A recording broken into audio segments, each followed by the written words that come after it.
Ketika lahir Nabi katanya Nabi Muhammad, dipegang oleh Abu Nasrun rahimahullah ta'ala, zahara lahu sab'u mu'jizat. Ketika Allah ngelahir Nabi katanya Nabi Muhammad, Allah ngepelemah 7 buah mukjizat yang cukup luar biasa, yang hatam pernah terjadi bahwa telahir Nabi Rasul yang lain. Bahwa telahir Nabi katanya Nabi Muhammad 7 buah mukjizat luar biasa terjadi. Yang pertama, dengan makbul mukjizat yang pertama lahir Nabi katanya, beliau dilahirkan oleh seorang ibu konan mak Nabi Aminah mak watan pelahir Nabi hana lelah, dan Aminah hana merasakan sakit. Pajang dengku Aminah hana sakit hana kuwate pelahir Nabi mantap semenjak hamil hingga melahirkan. Aminah hana lelah, Aminah hana beda dengan Aminah lancang barat dunia. Artinya apa?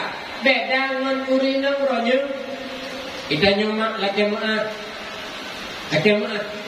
Tanya ronya tak pelihayana luar biasa sakit subhanallah. Malah kadang na urina waktu melahirkan gemak aku baca lako putuh anu. Nanti ke masalah. 5 juta coba balik. Tetapi dia tu yang harapan lu pegah baurun drone buhaba. Baik itibit bahasa yang keempat. Baik tempat kejadian lagi di Birun daerah kamu. Kisah nyata kejadian. Sudah terjadi je. Hidraurina melahirkan. Bayi yang hai tim tibit. Sudah gukun leurina yang baan dalam kandungan. Hai anak bui ketibit ketibit. Yo kisah nyata mempunyai lebih yang dicerita langsung lebidan yang tangani pasien tersebut. Logikanya menyebutkan leurina hai anak bui ketibit ketibit, logikanya yang tengah melahirkannya tahu. Mau kapan mabui pernah membuya kapan pukat anak bui langkat rumah. Yang kejadiannya bek terulang bak kita hinuanan dengan sakit hati ku ada ku sakit nesaba bek neken yang kan bahkan karena bahasa tanyomak serama ikan nyomak hana tak sembahyang, ikan nyomak hana tak puasa, tanyo hana tak jagung, hana tutup aurat. Tapi ingat haba tanyomak ke anak habanya serama. Maka kena dipegah-pegah, ibu itu adalah aulia terhadap anaknya.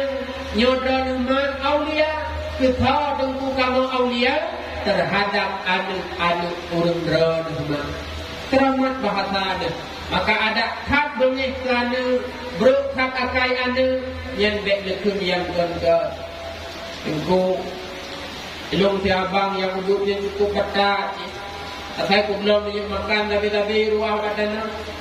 Saya pun ucap kucurung hukum kahangali. Ucap kucurung tempe katanya ni. Katanya banyak bahkan pekan sampai karwah minyak mak katanya bukan je mak ini bukan minyak goreng minyak tanah namanya. Yang baik nak sambung lang tu.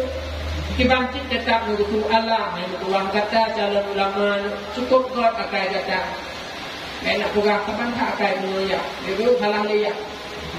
Mak mendoa tunggu mendoa, jaga bahasa baik mukun yang keempat. Kabar gembira Abu Hurairah Rasulullah